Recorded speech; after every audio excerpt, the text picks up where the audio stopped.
이제 지금까지 통합보육에 있어서 교사가 얼마나 중요하다 했는데 여러분들의 어떤 좋은 뜻이나 교사의 사명감 이것만으로는 되지 않습니다.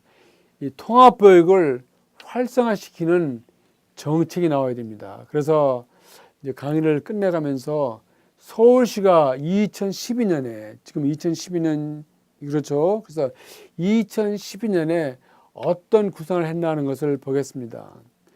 장애아 통합 어린이집 확충으로. 그러니까 장애 아동들이 드나들 수 있는 통합 어린이집을 확충해서 장애아의 보육 평등권을 보장하고 전문가 순회 지원, 아까 말씀드린 대로 보육시설에 전문가가 일상적으로 있을 수 없으니까 순회 지원 프로그램으로 운영해서 장애아에게 개별화된 전문 서비스를 제공하는 그런 계획을 가진다. 상당히 재밌는 거죠. 그래서 이런 것을 우리가 한번 생각해 볼 수 있겠습니다. 그래서 서울시 구상입니다.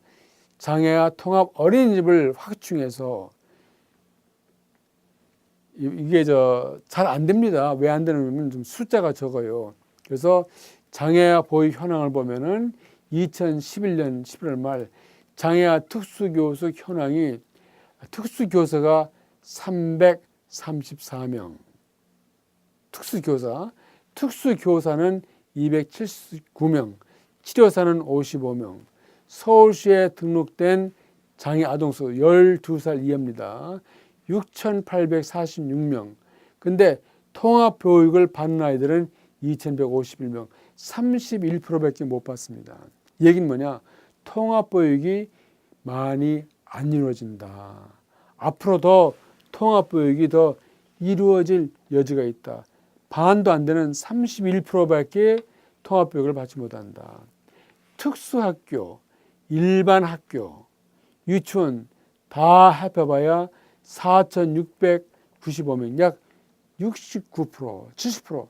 글쎄요, 이 자네물이 반이나 찼다고 할까요? 반밖에 없다고 할까요? 아니, 어쨌든 저는 서울시에 등록되어 있는 12세 이하 장애아동 한 7,000명 가운데에서 한 4,700명, 한 70% 정도가 그래도 특수학교, 일반학교, 유치원 등에 나갈 수 있다 하는 것은 그나마 다행이다. 그나마 과히 나빠 보이지 않는다 하는 생각이 들긴 하는데 그래도 가지 못하는 이 30% 어떡합니까? 끌어당겨야죠. 이것이 앞으로의 과제고 기왕에 여러분께서 수고하시니까 더 잘했으면 좋겠다는 생각이 듭니다. 그래서 이 통합보육을 하는 지정시설에 대한 지원을 보면은 전담, 그러니까 아주 완전 통합보육만 하는 이런 보육 어린이집 이런 데는 1,000만, 10만, 평당 12만 121만 원씩, 평당 121만 원씩 국비, 시비를 포함해서 지원해서 전담 통합 보육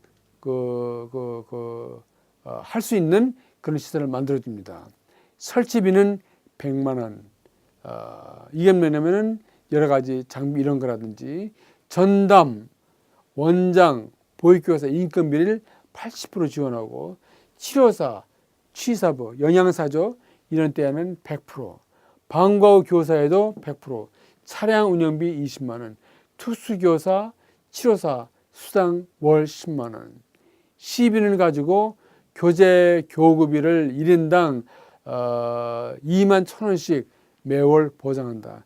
이런 액수가 많다 적다 우리가 시비할 수 있지만 일단은 보면은 지정시설에 대한 지원하려고 상당히 애를 쓴다 하는 걸 볼 수가 있습니다. 그래서 그 통합보육을 하는 그런 현장에서는 보육교사 1인당 인건비를 80% 지원합니다.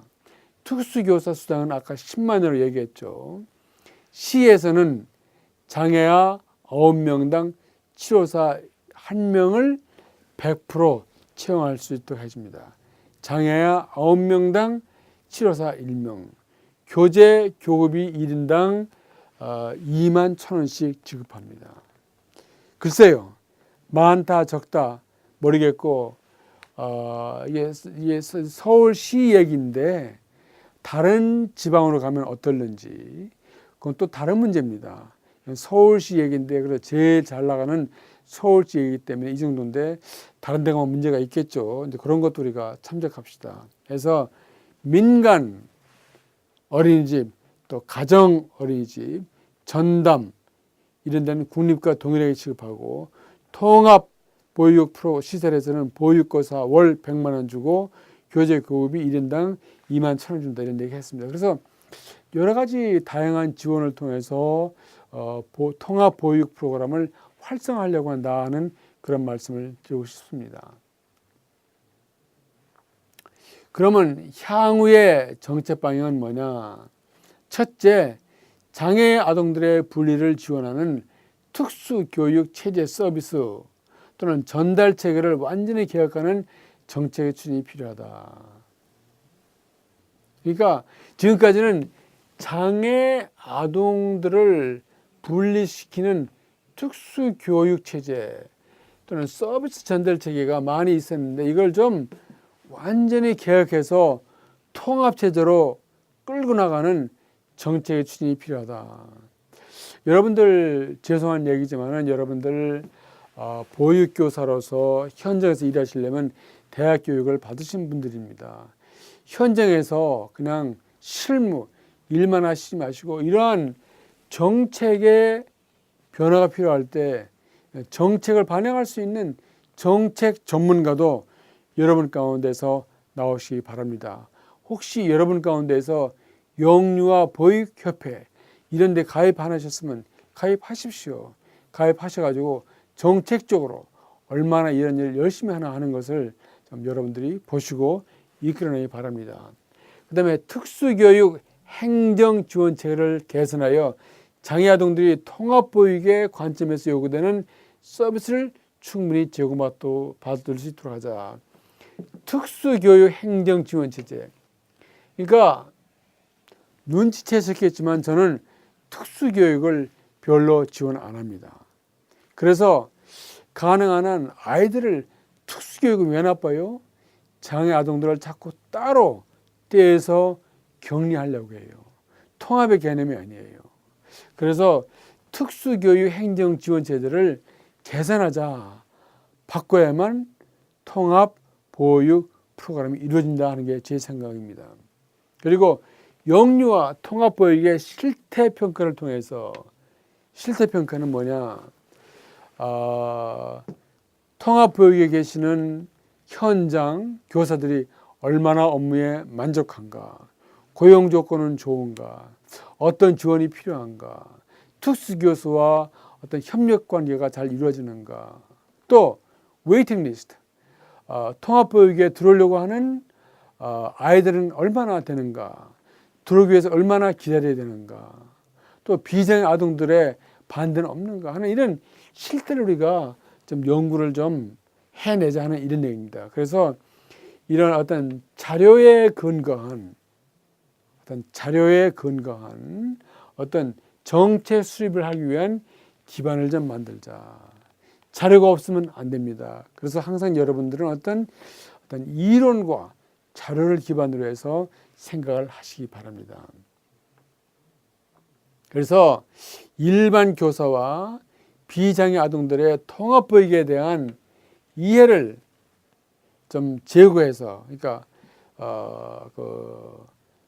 통합보육에 참여하지 않는 일반 교사들과 비장애 아동들로 하여금 통합교육에 대한 이해를 좀 갖게 해서 이 분야가 발달되도록 하자 하는 이런 얘기인데 21세기라는 새천년에 장애 영유아들이 그들의 요구에 따라 적절히 보육을 제공받고 사회에 완전히 통합돼야 한다는 명제 실현을 위해서 계획이 요구되는 정책 과제들이다. 그래서 여러분들이 21세기에는 장애 아동들이 장애 영유아들이 통합보육을 통해서 과거처럼 격리되고 소외되고 왕따당하고 고통받는 그런 것이 아니고 좀 열려진 통합보육 현장에 진출할 수 있는 그런 기회를 만들어주는 것이 선진 아동보육이다 하는 그런 생각이 듭니다.